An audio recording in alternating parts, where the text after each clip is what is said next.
منځ کې لار ده او ته هلته خزله رارتاوه کې، ته هلته خشاک رارتاو کې، ته هلته د خپل لیټرین پایپ آن کې، ته د غسلخانې اوبه راپرېږدې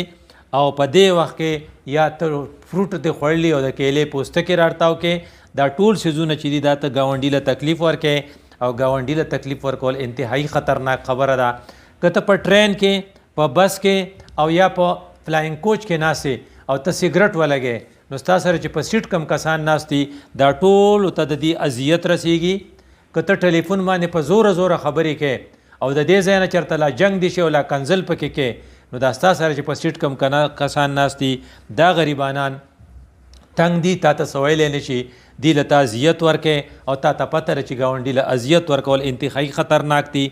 که تا لا پان خورې او د اسخا خوله دې نیولي او د هغې نه لا پکې خبرې کې او له هغې له توقاڼې راځي، او که نه تا نسواري او د نسوارو دا چونډی دی په خوله کې پروتي او د هغې نسخا بوی راځي، او که ته بدقسمته سګرټ والی او ته سګرټ څکې، دا ټولې خبرې چې دي دا ته ګاونډي ته نقصان رسې. وی دې ګاونډي سره به ښه څه کوو، وی د ګاونډي سره ښه دا دي د خیرخواهي، دا پازیټیو خبره ده. نیګیټیو خو وشوه چې اذیت په ورته نه رسې او د اذیت ټول قسمونه بیان شو، نو ښه خبره دا ده چې خیر ورته رسې، نو د هغه سره به د احسان معامله کې. نو هغې دپاره رسول الله صلی الله علیه وسلم ویلي دي من کان یؤمن بالله والیوم الاخر فلیحسن الی جاره. کم سړي چې په الله په قیامت یقیني، هغه له پکار چې د قیامت د ورځې د ګټې دپاره دا ټارګېټ کړي چې د ګاونډي سره به د احسان معامله کوم. احسان لفظ ځکه ویلی دی چې انصاف دې ته وایي چې ښه کوي ته ښه کوه، انصاف دې ته وایي چې هغه د لنګولې راولېږي ته وله ولېږه، احسان دې ته وایي چې که هغه رالیږي که نه رالیږي ته وله لېږه. د هغه حق ادا کوه، اگر چې هغه ستا حق نی ادا کړی او د هغه غلطي هغه ته معاف کوه. او د هغې دپاره ډیټیل چې کوم رسول الله صلی الله علیه وسلم حضرت علي صاحب ته ویلی و په هغې الفاظو کې لوی خیر دی. د حضرت علي ته رسول الله صلی الله علیه وسلم چې کوم الفاظ ویلي عفو من ظلمک، که ستا سره لږ زیاتې وکړو نو وایي زه به خیر دی، معاف که هغه څوک چې ستا سره ظلم وکړي. نو ستا سره زیاتې کړی او واقعي چې زیاتې او ټول خلق ورته زیاتې وایي، خو ته ووایه چې زما ګاونډي دی زه به خیر دی. ورپسې بیا څه وایي وسل من قطعک، که هغه ستا سره ورانه کړي تا ته خیرالي نه وایي ته ورته خیرالي ووایه، که هغه تا ته په لارې کې سلام نه کوي ته ورته سلام وکړه، که هغه ستا غم خادي نه کړي د هغه غم خادي وکړه، که هغه تا ته د چی پان ست نه کړی ته ورته وکړه، که ستاسو لینټر هغه خچارې له نه راغلی چې د هغې لینټر نو خچارې له لاړ شه، که د هغې اشرې او غوبلې نه هغې کې خپل کنټریبیوشن وکړه، د هغه قبر ګټې له لاړ شه اگر چې ستا قبر ګټه هغه نه کوي. نو سل من قطعکه دا ګولډن پرنسپل دی، دا سنهري اصول دي، د سرو زرو نه ډکې خوږې خبرې دي چې الله خپل وراره او خپل د تره زوی او خپل زوم رسول الله صلی الله علیه وسلم حضرت علی رضی الله عنه ته کړي. رسول الله صلی الله علیه وسلم حضرت علی ته نصیحت کوي عفو من ظلمک وسل من قطعک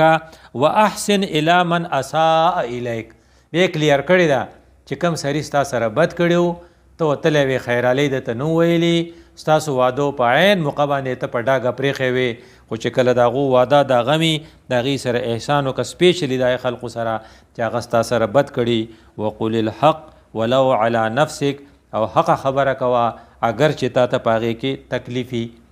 حقه خبره عین ته خپل چې غلطي ومنه، وایي دا زما غلطي وه نو جګړه به ختم شي، وایي زه خطا شوی یم نو جګړه به ختم شي. نو اگر که تا ته پکې نقصان وي خو خپله غلطي که ته ومنې نو خیال به ساتې. یو طرف ته ستا ګاونډي د محلې ګاونډي دی، بل طرف ته ستا ګاونډي د ځمکې ګاونډي دی، بل طرف ته ستا ګاونډي هغه ستا د سیټ او یا ستا د ګاډي یا د ټریفک ګاونډي دی، او یو بل ګاونډي په قومي حیثیت سره ستا ملکی ګاونډي دی، لکه افغانستان د پاکستان ګاونډي دی. افغانستان والا یو طرف ته ستا ګاونډ دی، یو طرف ته د مغرب ګاونډ دی، یعنې د قبلې ګاونډي دی، بل طرف ته مسلمان دی. نو د هغه سره انتهایی کوشش کوه چې ستا سره جنګ را نشي، کوشش کوه چې بردباري وکړې، ځکه افغان قوم او پاکستانی قوم د یو بل سره جنگ نه غواړي. حکمرانان د چا د وجې نه که جنگ جوړوي نو قوم ملګری نه دی، د قوم شپه ورځ دعاګانې دا دي چې خدای پاکه د افغانستان او د پاکستان جنگ جوړ نشي، ځکه دا زمونږ ګاونډیان دي، موږ به د هغې سره هم د احسان معامله کوو او موږ به عدل کا بدله نه که هغې بد کړي موږ به ښه کوو. د هغو هم دا خیال پکار دی چې وایي چې که پاکستانیان بد کوي نو موږ به ښه کوو، او د پاکستانیانو هم دا خیال پکار دی چې کو افغانیان بد کوي نو موږ بخښه کوو ځکه چې هغې مسلمانان دي او زموږ د قبلې ګاونډیان دي. اقول قولي هذا استغفر الله لي ولكم ولسائر المسلمين.